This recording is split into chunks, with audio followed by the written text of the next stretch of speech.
지구온난화는 인류의 재앙이다. 모두가 이렇게 말합니다. 해수면이 상승하고 기상이변이 일어나고 생태계가 파괴된다고요. 맞습니다. 하지만 역설적이게도 이 재앙이 누군가에게는 천조 원대의 황금 기회가 되고 있습니다. 북극의 얼음이 녹으면서 말이죠. 2025년 1월 도널드 트럼프가 다시 한번 그린란드 매입을 언급했을 때 세계는 웃었습니다. 또 시작이군. 미친 소리. 하지만 웃음 뒤에 숨겨진 진실은 충격적입니다. 그는 미쳤거나 농담한 게 아니었습니다. 오히려 누구보다 냉철하게 21세기 패권 게임의 핵심을 꿰뚫고 있었던 겁니다. 더 아이러니한 건 환경 파괴를 걱정하는 바로 그 순간 각국이 북극 항로 선점을 위해 혈안이 되어 있다는 점입니다. 러시아는 쇄빙 선함대를 증강하고 중국은 우리는 근북극 국가라며 지분을 요구하고 미국은 그린란드를 사겠다고 나섭니다. 얼음이 녹아 북극곰이 죽어가는 그 바다에서 인류는 돈 냄새를 맡았습니다. 가장 역설적인 건 이 새로운 항로가 기존 패권 구도를 완전히 뒤집을 수 있다는 점입니다. 수천 년간 해상무역을 지배했던 수에즈 운하가 구식이 되고 아무도 주목하지 않던 북극이 세계 물류의 중심이 됩니다. 그리고 그 한가운데에 예상 밖의 나라가 서 있습니다. 바로 대한민국입니다. 한국이 북극 항로랑 무슨 상관인데? 이렇게 생각하신다면 이 이야기를 끝까지 들어보시기 바랍니다. 지금부터 펼쳐질 이야기는 단순한 지리적 변화가 아닙니다. 이것은 전쟁이고 비즈니스이고 그리고 대한민국의 운명을 바꿀 수 있는 천년의 기회입니다. 그린란드를 사겠다. 2019년 여름 도널드 트럼프가 처음 이 말을 꺼냈을 때 전 세계는 경악했습니다. 덴마크 총리는 황당하다며 일축했고 언론은 트럼프의 또 다른 쇼라고 비웃었습니다. 하지만 2025년 1월 대통령에 재선된 트럼프는 또다시 같은 말을 꺼냈습니다.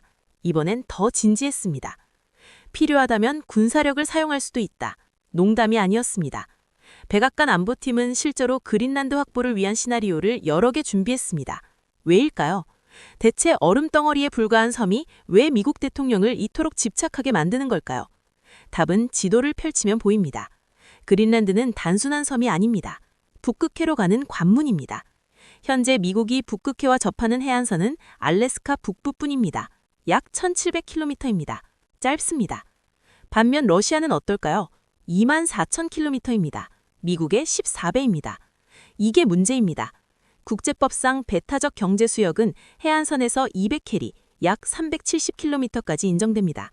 해안선이 길수록 바다에 대한 권리가 커집니다.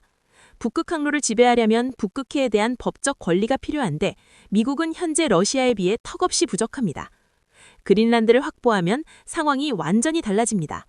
그린란드 해안선은 약 44,000km입니다. 미국 본토 전체 해안선보다 깁니다. 이 섬 하나로 미국의 북극 해안선이 30배 가까이 늘어납니다. 배타적 경제 수역도 폭발적으로 확대됩니다. 북극해의 엄청난 면적이 미국 영향권에 들어오는 겁니다. 여기서 끝이 아닙니다. 그린란드에는 미국이 이미 운영 중인 툴레 공군기지가 있습니다. 냉전 시대에 소련을 감시하던 전략적 요충지였죠. 이 기지는 북극을 횡단하는 대륙간 탄도미사일을 조기에 탐지하는 최전방 기지입니다. 중국과 러시아 모두 이 기지를 골칫거리로 여깁니다. 만약 그린란드가 미국 영토가 되면 어떻게 될까요? 덴마크의 허락 없이 미군을 증강할 수 있습니다. 기지를 확장하고 쇄빙선 함대를 배치하고 북극 항로를 지나는 선박들을 감시할 수 있습니다. 사실상 북극의 경찰 역할을 하는 겁니다. 경제적 가치도 엄청납니다. 그린란드 지하에는 희교류가 매장되어 있습니다. 희교류는 현대 하이테크 산업의 필수 자원입니다. 스마트폰, 전기차, 반도체, 미사일 유도 장치까지 모든 곳에 쓰입니다. 현재 전 세계 희교류의 70%를 중국이 공급합니다. 미국은 중국 의존도를 줄이려고 안간 힘을 쓰는데 그린란드가 해법이 될 수 있습니다. 또한 그린란드 주변 해역에는 석유와 천연가스가 잠들어 있다는 탐사 결과가 있습니다. 정확한 매정량은 아직 모르지만 업계 추정으로는 북해 유전과 맞먹을 수 있다는 얘기가 나옵니다. 미국이 그린란드를 확보하면 에너지 자원까지 손에 넣는 겁니다. 하지만 가장 큰 이유는 역시 북극 항로입니다. 21세기 무역의 대동맥이 될 이 항로에서 미국이 소외되면 패권은 끝입니다.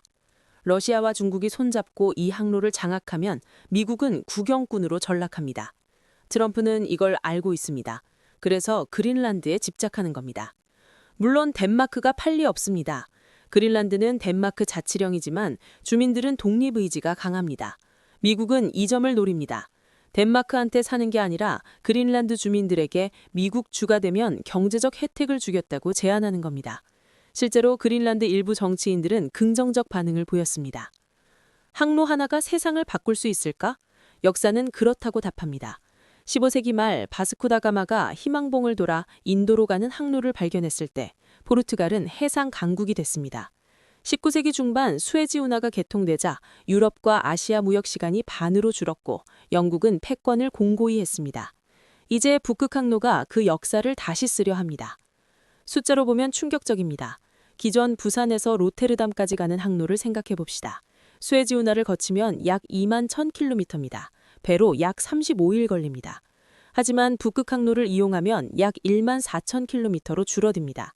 거리가 33% 단축됩니다. 항해 일수는 약 23일, 열이틀이 줄어듭니다. 열이틀이면 별거 아닌 거 아닌가?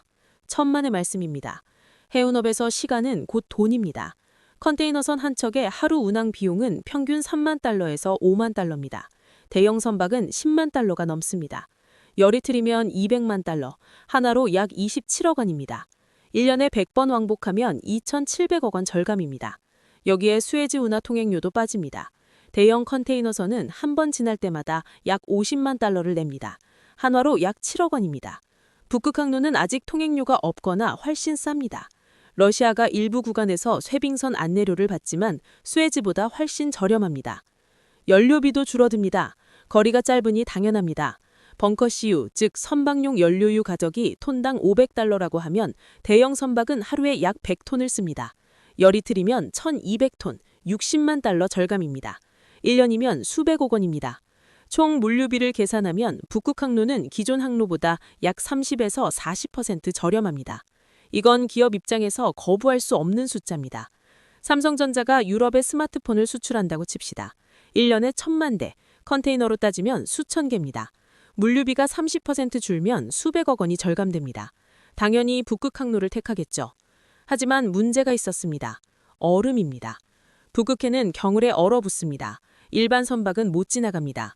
쇄빙선이 필요한데 비쌉니다. 그래서 과거에는 여름 2, 3개월만 항행이 가능했습니다. 1년 내내 쓸 수 없으니 상업성이 떨어졌습니다. 그런데 지구온난화가 이 상황을 바꿨습니다. 역설적이게도 인류의 재앙이 항로의 축복이 된 겁니다. 북극 해빙 면적이 급격히 줄고 있습니다. 1980년대만 해도 여름 최소 해빙 면적이 약 700만 제곱킬로미터였습니다. 2020년대 들어서는 400만 제곱킬로미터로 줄었습니다. 거의 반토막입니다. 더 중요한 건 두께입니다. 과거 북극 얼음은 평균 3에서 4m 두께였습니다. 쇄빙선 없이는 불가능했죠. 하지만 지금은 1에서 2m로 얇아졌습니다. 일반 화물선도 여름에는 지날 수 있는 수준입니다. 항해 가능 기간도 늘었습니다. 2010년만 해도 7월에서 9월, 약 3개월이었습니다. 2020년에는 6월에서 11월, 약 6개월로 늘었습니다. 2025년에는 5월부터 12월까지 가능하다는 보고가 나왔습니다. 무려 8개월입니다. 전문가들은 2030년이면 1년 내내 항행 가능할 거라고 예측합니다. 실제 통행량도 급증하고 있습니다. 2013년 북극 항로를 이용한 화물이 약 100만 톤이었습니다. 2023년에는 3,500만 톤으로 뛰었습니다. 10년 만에 35배 증가했습니다. 러시아는 2030년까지 1억 톤 목표를 세웠습니다. 수에즈 운하 연간 통과 화물이 약 12억 톤인 걸 감안하면 북극 항로가 수에즈의 10% 수준까지 성장하는 겁니다. 한국 기업들도 움직이고 있습니다. 대우조선해양은 2020년부터 북극 항로용 LNG 운반선을 건조하고 있습니다. 쇄빙 능력을 갖춘 특수 선박입니다. 삼성중공업도 북극용 선박 수주에 적극적입니다. 이미 러시아와 중국으로부터 수십 척 주문을 받았습니다. 북극 항로는 이제 가능성이 아닙니다. 현실입니다. 그리고 이 현실이 세계 무역 지도를 바꾸고 있습니다. 문제는 누가 이 항로를 지배하느냐입니다. 그 싸움이 바로 지금 벌어지고 있습니다. 북극 항로의 주인은 누구인가? 현재로서는 러시아입니다. 압도적으로요. 북극 항로는 크게 두 갈래입니다. 하나는 북동항로, 러시아 북쪽 해안을 따라가는 길입니다. 다른 하나는 북서항로, 캐나다 북쪽 군도 사이를 통과하는 길입니다. 이 중 실질적으로 쓸만한 건 북동항로입니다. 북서항로는 아직 얼음이 많고 수심이 얕아 대형 선박이 다니기 어렵습니다. 반면 북동항로는 러시아가 수십 년간 개발해온 덕분에 인프라가 갖춰져 있습니다. 쇠빙선 기지, 보급항구, 수색구조 시설이 곳곳에 있습니다. 러시아는 북동항로를 사실상 자국 내 예수처럼 관리합니다. 지나가려면 러시아 허가를 받아야 하고 러시아 쇠빙선 안내를 받아야 하고 통행료를 내야 합니다. 국제법상 논란이 있지만 러시아는 우리 영해안이다 라고 주장합니다. 실제로 북동항로 대부분 구간이 러시아 배타적 경제 수역 안에 있습니다. 러시아가 가진 쇠빙선 수만 봐도 압도적입니다. 러시아는 약 40척의 쇠빙선을 보유하고 있습니다. 이 중 원자력 쇠빙선이 7척입니다. 원자력 쇠빙선은 연료 걱정 없이 몇 달씩 바다에 머물 수 있습니다. 두꺼운 얼음도 뚫습니다. 러시아만 가진 독보적 기술입니다. 반면 미국은요, 쇠빙선이 단 2척뿐입니다. 그것도 노후했습니다. 한 척은 40년 넘었고 수리하느라 반년씩 부두에 묶여 있습니다. 캐나다도 6척 정도 있지만 대부분 소형입니다. 중국은 최근 쇠빙선 건조에 나서서 2척을 운영 중이고 더 건조 중입니다. 하지만 러시아에 비하면 3발의 피입니다. 러시아는 북극 인프라에도 막대한 투자를 하고 있습니다. 무르만스크, 사베타, 틱시 같은 북극 항구를 현대화했습니다. LNG 터미널, 컨테이너 부두, 석유 수출 시설을 건설했습니다. 2023년 기준 러시아는 북극 개발에 연간 약 100억 달러를 투자합니다. 10년이면 1000억 달러입니다. 중국은 러시아와 긴밀히 협력합니다. 1대1로의 북극 버전인 빙상 실크로드를 추진합니다. 중국 자본으로 러시아 북극 항구와 에너지 시설을 개발하고 그 대가로 북극 항로 이용권을 얻는 겁니다. 실제로 중국은 러시아 야말반도 LNG 프로젝트에 300억 달러 이상 투자했습니다. 중국 화물선의 북극 항로 이용도 급증하고 있습니다. 2023년 중국 선박이 북극 항로를 통과한 횟수는 약 400회입니다. 2018년의 10배입니다. 중국은 우리는 근북극 국가다 라며 북극 문제의 발언권을 주장합니다. 지리적으로는 북극과 멀지만 경제적 이해관계가 크다는 논리입니다. 미국은 이 상황을 보며 위기감을 느낍니다. 러시아와 중국이 북극 항로를 장악하면 21세기 해상무역에서 소외됩니다. 더 무서운 건 군사적 위협입니다. 러시아는 북극의 군사기지를 재건하고 있습니다. 신형 잠수함 기지, 공군 기지, 미사일 방어 시스템을 북극해 안에 배치했습니다. 중국도 북극과학기지라는 명목으로 시설을 짓고 있습니다. 과학기지라지만 군사용도 전환이 가능합니다. 미국 정보당국은 중국이 북극에서 미국 본토를 위협할 수 있는 능력을 키우고 있다고 경고합니다. 2024년 미국 국방부는 북극 전략보고서를 발표했습니다. 핵심은 북극에서 러시아와 중국의 영향력 확대를 저지한다는 것입니다. 구체적으로 쇠빙선을 10척 이상 확보하고 알래스카 군사력을 증강하고 동맹국, 특히 캐나다, 덴마크, 노르웨이 등과 협력을 강화한다는 계획입니다. 그린란드가 바로 이 전략의 핵심입니다. 그린란드를 확보하면 북극 한가운데 미국 영토가 생깁니다. 러시아 견제가 쉬워집니다. 트럼프의 그린란드 집착은 단순한 부동산 욕심이 아닙니다. 북극 패권을 되찾으려는 절박한 전략입니다. 하지만 러시아는 이미 수십 년 앞서 있습니다. 과연 미국이 따라잡을 수 있을까요? 러시아는 유럽인가 아시아인가? 300년간 러시아를 괴롭혀온 정체성의 질문. 표트르 대제 이래 러시아는 늘 유럽의 일원이 되고 싶어 했습니다. 서구화를 추진하고 유럽 문화를 받아들이고 유럽 강대국들과 어깨를 나란히 하려 했습니다. 하지만 유럽은 번번이 러시아를 거부했습니다.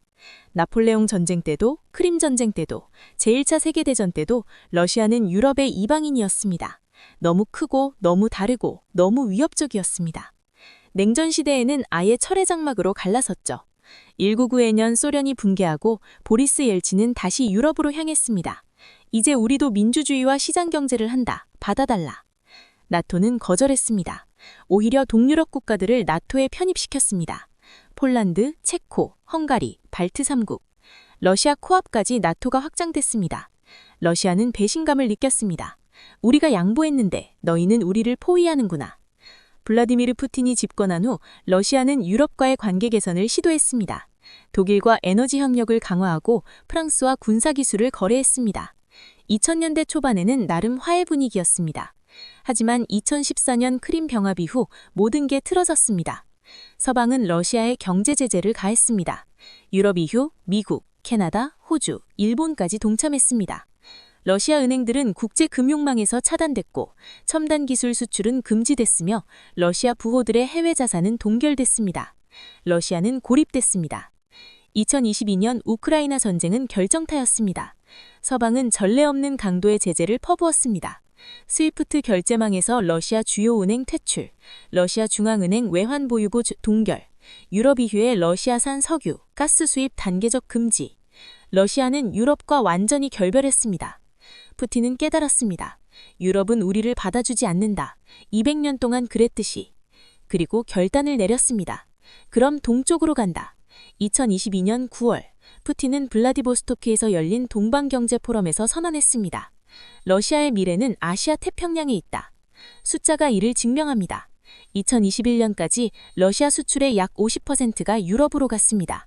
2023년에는 30%로 줄었습니다. 반면 아시아 비중은 30%에서 55%로 늘었습니다. 완전히 역전된 겁니다. 특히 중국과의 관계가 급속도로 강화됐습니다.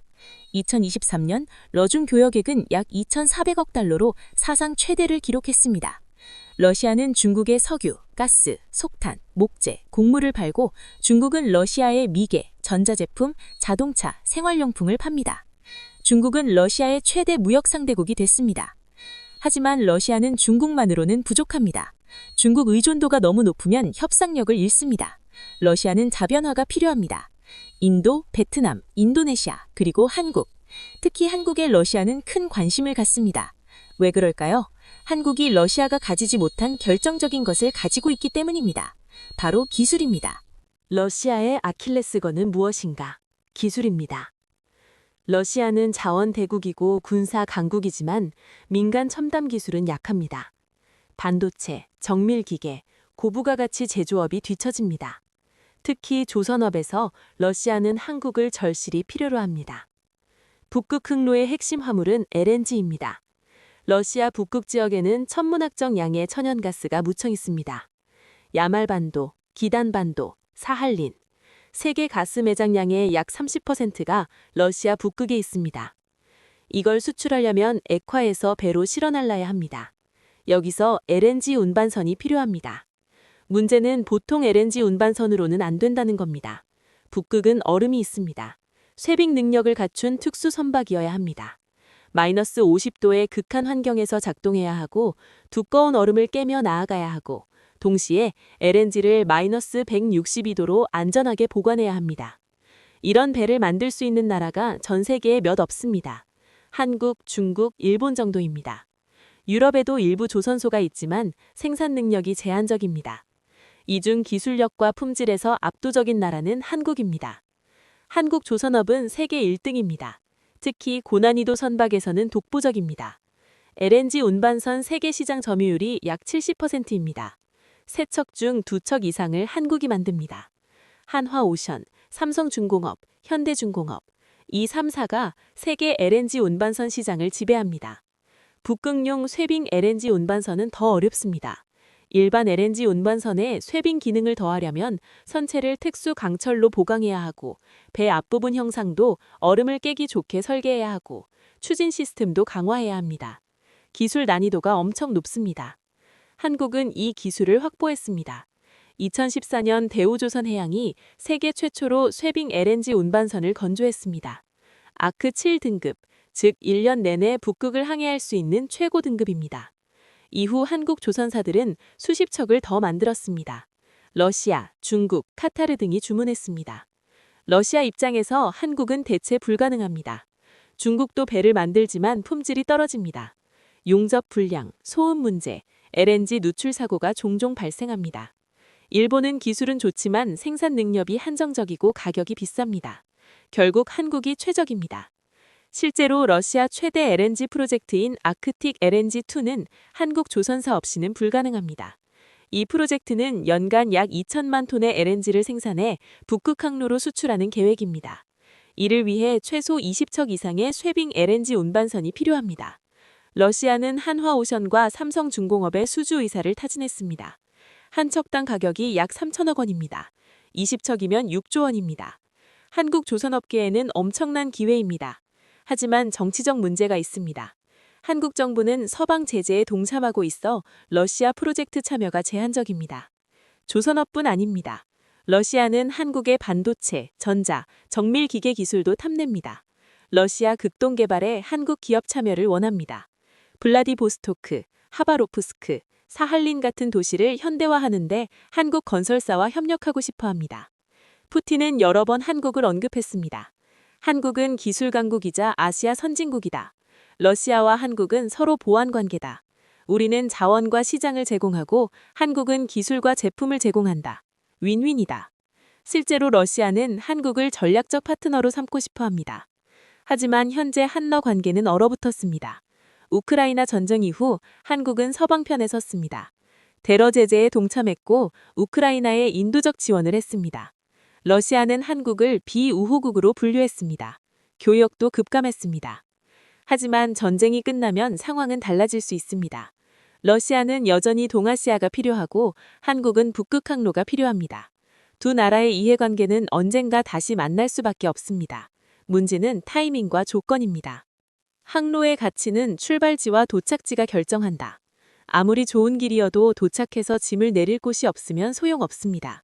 북극 항로의 동쪽 끝은 어디일까요? 베링 해협을 지나면 태평양입니다. 그 다음 어디로 갈까요? 일본, 한국, 중국, 동남아시아가 후보입니다. 러시아 입장에서 가장 매력적인 곳은 한국입니다. 왜 그럴까요? 첫째, 지리적으로 가깝습니다. 블라디보스토크에서 부산까지 약 700km입니다. 하루 만에 닿습니다. 베링 해협에서 부산까지는 약 4,000km. 북극 항로이 쓰면 러시아 극동에서 한국까지 일주일 안에 화물을 실어 나를 수 있습니다. 둘째, 항만 인프라가 세계 최고 수준입니다. 부산항은 세계 6위 규모의 컨테이너 항만입니다. 연간 처리 능력이 약 2,400만 TEU, 20피트 컨테이너 기준입니다. 하루 24시간, 1년 365일 쉬지 않고 돌아갑니다. 자동화율이 높아 빠르고 정확합니다. 울산항은 에너지와 화학제품 전문 항구입니다. LNG 터미널이 잘 갖춰져 있습니다. 러시아산 LNG를 받아서 한국을 불런 주변국으로 재수출할 수 있습니다. 울산은 현대중공업, SK이노베이션 같은 대기업 공장이 밀집한 인업도시입니다. 러시아 자원을 빠르게 소비할 수 있는 시장입니다. 넷째, 물류 네트워크가 탁월합니다. 부산과 울산에서 내린 화물은 한국 전역으로 그리고 중국, 일본, 동남아시아로 재분배됩니다. 부산항은 환접항 역할을 합니다. 중국 내륙이나 일본으로 가는 화물도 부산에서 환접됩니다.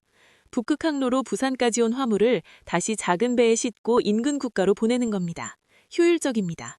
넷째, 정치적으로 안정적입니다. 한국은 민주주의 국가이고 법치가 확립되어 있으며 계약 이행을 신뢰할 수 있습니다. 러시아 기업 입장에서 중요합니다. 중국은 정치 리스크가 있습니다. 정부가 갑자기 정책을 바꾸면 사업이 틀어집니다. 일본은 기술은 좋지만 영토 분쟁이 있습니다. 쿠릴 열도, 일본명 북방 영토 문제로 양국 관계가 늘 껄끄럽습니다. 반면 한국은 러시아와 영토 분쟁이 없습니다. 역사적 갈등도 적습니다. 물론 현재는 우크라이나 문제로 관계가 냉랭하지만 구조적으로는 협력 여지가 큽니다. 러시아는 한국을 편한 파트너로 봅니다. 실제 사례를 볼까요? 2019년 러시아 국영가스기업 가즈프롬은 한국가스공사와 장기 LNG 공급 계약을 논의했습니다. 북극 야말 LNG를 부산과 울산으로 실어 나르겠다는 계획이었습니다. 비록 2022년 전쟁으로 중단됐지만 러시아가 한국 항구를 얼마나 중시했는지 보여줍니다. 한국 정부도 북극 항로의 가능성을 인식하고 있습니다. 2003년 북극정책 기본계획을 수립했고 2023년에는 제3차 북극정책 기본계획을 발표했습니다. 핵심은 한국을 북극 항로의 동아시아 관문으로 만든다는 겁니다. 부산과 울산을 북극 항로의 허브 항구로 육성하겠다는 전략입니다. 구체적으로 북극 항로 전용 부두를 건설하고 쇠빙 선박 수리시설을 확충하고 극제 화물 저장 창고를 늘리는 계획입니다. 또한 러시아, 캐나다, 북유럽 국가들과 북극 물류 협력 체계를 구축하려 합니다. 한국의 지리적 위치는 축복입니다. 북극 항로로 온 유럽의 화물이 동아시아로 들어오는 첫 번째 주요 항구가 될 수 있습니다. 중국 상하이나 닝보보다 먼저 닿습니다. 시간이 돈인 물류 산업에서 이 몇 시간 차이가 경쟁력입니다. 물론 경쟁도 있습니다. 블라디보스토크가 러시아의 자체 허브로 성장하고 있습니다. 중국도 다롄, 칭달 같은 북쪽 항구를 키우고 있습니다. 하지만 한국은 기술력, 서비스 품질, 국제 신뢰도에서 여전히 우위입니다. 북극 항로 시대, 부산과 울산이 새로운 황금항구로 떠오를 가능성은 충분합니다. 전쟁은 언제 끝나는가? 2025년 초 우크라이나 전쟁 3년 차에 접어들었으나 종전 기미가 보이지 않습니다. 전선은 교착 상태입니다. 러시아가 우크라이나 동부와 남부 일부를 점령했지만 더 이상 진격하지 못합니다. 우크라이나는 반격하지만 결정적 성과를 못 냅니다. 소모전입니다. 현재 전황을 보면 러시아가 약간 우위입니다. 영토로만 보면 우크라이나 전체 면적의 약 20%를 러시아가 장악했습니다. 도네츠크, 루한스크, 자포리자, 헤르손 일부, 그리고 크림반도. 인구로는 약 600만 명이 러시아 통제 아래 있습니다. 군사적 측면에서도 러시아가 숨통을 틔웠습니다. 초반에는 우크라이나의 반격으로 고전했지만 2023년 후반부터 전세가 바뀌었습니다. 러시아는 동원령으로 병력을 대폭 증강했고 북한에서 무기와 탄약을 대량 입수했고 방어선을 견고하게 구축했습니다. 반면 우크라이나는 지칩니다. 서방 무기 지원이 2023년보다 줄었습니다. 미국 의회가 추가 지원 예산 통과를 지연시켰고 유럽도 우크라이나 피로감을 느끼고 있습니다. 언제까지 돈과 무기를 퍼부어야 하나 여론이 나빠지고 있습니다. 트럼프는 대선 기간 내내 나는 24시간 안에 전쟁을 끝낼 수 있다고 자담했습니다. 실제로 당선되자마자 젤렌스키와 푸틴에게 협상을 제안했습니다. 2025년 2월 트럼프는 푸틴과 전화통화를 했습니다. 내용은 비공개지만 언론 보도에 따르면 트럼프는 합리적 타협을 제시했다고 합니다. 트럼프의 구상은 대략 이렇습니다. 러시아가 현재 점령한 영토는 인정해주되 우크라이나의 나토 가입은 동결한다. 대신 우크라이나에 안보 보장을 제공하고 대규모 재건 자금을 투입한다. 러시아는 제재를 일부 해제받는다. 양쪽 다 조금씩 양보하는 식입니다. 하지만 푸틴은 이걸로 부족합니다. 푸틴이 진짜 원하는 건 영토가 아닙니다. 안보 완충지대입니다. 우크라이나 전체가 나토에 가입하지 않는 것만으로는 안심이 안 됩니다. 우크라이나가 중립국이 되어야 하고 서방 미사기지가 들어오지 않아야 하고 무장도 제한되어야 합니다. 사실상 핀란드화를 원하는 겁니다. 핀란드화란 냉전 시대의 핀란드가 소련과 맺은 관대를 말합니다. 핀란드는 서방 민주주의 국가였지만 소련을 자극하지 않기 위해 나토에 가입하지 않았고 외교 군사 정책에서 소련을 배려했습니다. 소련은 그 대가로 핀란드를 침공하지 않았습니다. 미묘한 균형이 없죠. 푸틴은 우크라이나에 똑같은 걸 요구합니다. 너희는 독립국이다. 하지만 러시아와 나토 사이의 완충지대가 되어라. 나토 기지를 들이지 마라. 중장거리 미사일을 배치하지 마라. 그러면 우리도 너희를 건드리지 않겠다. 젤렌스키는 절대 받아들일 수 없습니다. 우리 주권을 포기하라는 거냐? 우리가 무장을 해제하면 러시아가 다시 침공할 텐데? 신뢰가 없습니다. 2022년에 러시아가 약속을 깨고 침공했던 기억이 생생합니다. 1994년 부다페스트 각서에서 러시아는 우크라이나의 영토 보전을 보장했었습니다. 하지만 2022년 그 약속은 휴지 조각이 됐습니다. 여기서 협상이 막힙니다. 영토는 타협할 수 있습니다. 이건 너희가 가져. 이건 우리가 가져. 하지만 안보는 타협이 안 됩니다. 러시아는 우크라이나가 무장하면 우리 안보가 위협받는다고 하고 우크라이나는 우리가 무장 해제하면 러시아가 다시 침공한다고 합니다. 제로섬입니다. 서방도 난감합니다. 미국과 유럽은 우크라이나에 싸워라, 지원하겠다고 했습니다. 하지만 이제 지쳤습니다. 전쟁이 너무 오래갑니다. 세금이 우크라이나로 계속 빠져나갑니다. 유권자들이 불만입니다. 우리 경제도 어려운데 왜 남의 나라 전쟁에 돈을 퍼붓나? 트럼프는 이 분위기를 읽었습니다. 미국이 더 이상 우크라이나 전쟁에 무한정 지원할 수 없다. 협상으로 끝내야 한다. 하지만 협상이 쉽지 않습니다. 푸틴은 시간이 자기 편이라고 봅니다. 버티면 서방이 먼저 지칩니다. 우크라이나 지원을 줄이면 우크라이나가 무릎 꿇습니다. 그러면 러시아 조건대로 협상할 수 있습니다. 결국 전쟁은 당분간 계속될 겁니다. 완전한 승리도 완전한 패배도 없는 지루한 소모전. 하지만 언젠가는 끝날 겁니다. 그때 무슨 일이 벌어질까요? 바로 거대한 재건 비즈니스입니다. 전쟁이 끝나면 평화가 온다? 순진한 생각입니다. 전쟁이 끝나면 또 다른 전쟁이 시작됩니다. 돈전쟁입니다. 우크라이나 재건을 둘러싼 거대 자본의 향연 말이죠. 세계은행 추산으로 우크라이나 재건에 필요한 비용은 약 1,000억 달러입니다. 한화로 약 1,200조 원입니다. 상상을 초월하는 규모입니다. 1,200조가 어느 정도인지 감이 안 오시죠? 한국 1년 국가 예상이 약 600조 원입니다. 2배입니다. 삼성전자 시가총액이 약 500조 원입니다. 3배 가까이 됩니다. 이 정도 돈이 우크라이나에 쏟아진다는 겁니다. 누가 이 돈을 댈까요? 그리고 누가 이 돈을 먹을까요? 트럼프와 젤렌스키가 2025년 초 논의한 내용이 흥미롭습니다. 트럼프는 미국 민간 자본이 우크라이나 재건에 투자하게 하겠다고 했습니다. 민간 자본이라는 게 중요합니다. 정부 돈이 아닙니다. 기업과 투자자들 돈입니다. 당연히 그들은 자선 사업을 하는 게 아닙니다. 돈을 벌려고 투자합니다. 여기서 무기 대여법이라는 개념이 등장합니다. 이 법은 제2차 세계대전 때 미국이 영국을 지원하기 위해 만든 제도입니다. 영국이 돈이 없어 무기를 못 사자 미국이 일단 무기를 빌려줄게. 전쟁 끝나고 갚아라고 한 겁니다. 명목상 대여지만 실제로는 외상 판매입니다. 2022년 미국은 우크라이나에도 비슷한 법을 적용했습니다. 우크라이나에 무기와 장비를 제공하되 나중에 갚아라고 합니다. 우크라이나는 고맙습니다. 하지만 속으로는 걱정입니다. 이걸 어떻게 갚지? 전쟁으로 경제가 파탄났는데 돈이 어디 있습니까? 미국은 답을 알고 있습니다.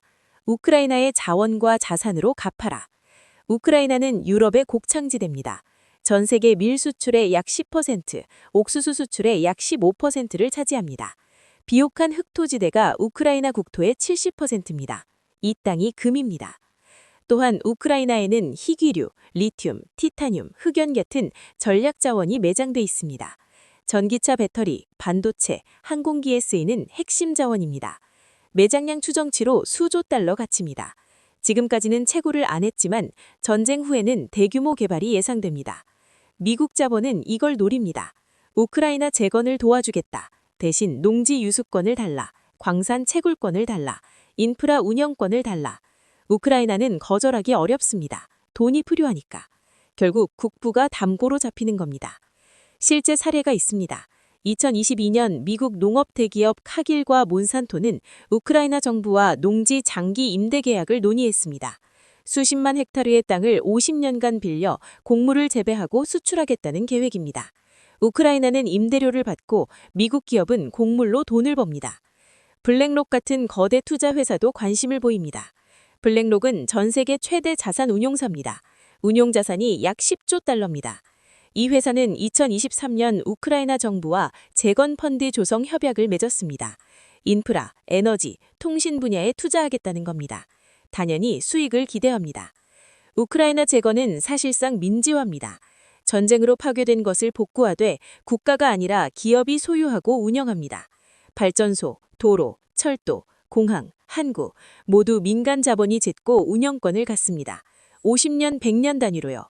우크라이나는 명목상 주권 국가지만 경제는 서방 자본에 종속됩니다. 젤렌스키는 이 딜레마를 압니다. 하지만 선택지가 없습니다. 전쟁을 계속하려면 서방 지원이 필요하고 재건하려면 서방 자본이 필요합니다. 거절하면 나라가 무너집니다. 받아들이면 주권이 침해됩니다. 지옥과 심연 사이에서 선택하는 겁니다. 한국은 이 구도에서 어떤 위치일까요? 미국은 한국에도 요구합니다. 한국 건설사와 메조제 업체들이 우크라이나 재건에 참여해라. 인프라 건설, 공장 건립, 통신망 구축, 한국이 잘하는 것 아니냐? 실제로 한국 정부는 2023년 우크라이나에 재건 지원을 약속했습니다. 한국 건설사들에게는 기회입니다. 중동 건설 붐 이후 오랜만에 대규모 해외 프로젝트입니다. 현대건설, 삼성물산, GS건설이 관심을 보입니다. 우크라이나는 전쟁으로 도시가 폐허가 됐습니다. 마리우폴, 하르키프, 헤르손, 도시 전체를 재건해야 합니다. 수십조 원 규모 프로젝트입니다. 한국 메조제 업체들도 기회가 있습니다. 삼성전자와 LG전자는 가전과 통신 장비를 공급할 수 있습니다. 현대차와 기아는 자동차와 상용차를 팔 수 있습니다. 포스코는 철강을 제공할 수 있습니다. 우크라이나는 모든 게 부족합니다. 모든 게 필요합니다. 하지만 리스크도 큽니다. 정치 불안정, 부패, 대금 미지급 위험. 우크라이나는 전쟁 전에도 부패 지수가 높았습니다. 전쟁 후에는 더욱 혼란스러울 겁니다. 계약을 맺어도 제대로 이행될지 불확실합니다. 한국 기업들은 신중해야 합니다. 또 하나 고려할 점은 북극 항로와의 연결입니다. 우크라이나 재건이 끝나고 러시아와 관계가 정상화되면 유럽, 러시아, 한국을 잇는 물류망이 완성됩니다. 우크라이나산 곡물과 자원을 북극 항로로 한국에 실어 나를 수 있습니다. 반대로 한국산 제품을 북극 항로로 유럽에 수출하고 우크라이나 시장에도 팔 수 있습니다. 결국 우크라이나 재건은 상순환 복구 사업이 아닙니다. 21세기 지정학적 판도를 바꾸는 거대한 비즈니스입니다. 누가 이 기회를 잡느냐에 따라 다음 10년 패권이 결정됩니다. 한국은 기로에 섰습니다. 참여할 것인가, 방관할 것인가, 그리고 참여한다면 어떻게 리스크를 관리할 것인가. 역사는 예상치 못한 곳에서 만들어진다. 누가 상상했겠습니까? 지구온난화가 새로운 무역 항로를 열고 그 항로를 둘러싸고 강대국들이 경쟁하며 그 한가운데 한국이 서게 될 줄을요. 북극 항로는 이제 현실입니다. 러시아는 이미 달리고 있고 중국은 뒤를 쫓고 있으며 미국은 다급하게 쫓고 있습니다. 그리고 한국은 이 경주의 결승선에 서 있습니다. 부산과 울산이 새로운 시대의 관문이 될 수 있습니다. 우크라이나 전쟁도 언젠가는 끝날 겁니다. 그리고 그 후 펼쳐질 재건 사업은 한국의 기회와 시험됩니다. 조선, 건설, 내조제, 한국이 잘하는 모든 것이 필요한 시장입니다. 하지만 리스크를 관리하지 못하면 기회는 독이 됩니다. 가장 중요한 건 전략적 사고입니다. 단기 이익에 눈멀어 큰 그림을 놓치면 안 됩니다. 북극 항로, 우크라이나 재건, 러시아와의 관계, 미국과의 동맹, 이 모든 퍼즐을 맞춰야 합니다. 한 조각이라도 잘못 끼우면 전체가 무너집니다. 얼음이 녹고 있습니다. 세계가 움직이고 있습니다. 한국은 이 변화의 파도를 탈 준비가 되어 있습니까? 지금 우리가 내리는 결정이 다음 100년을 결정할 겁니다. 선택의 시간입니다.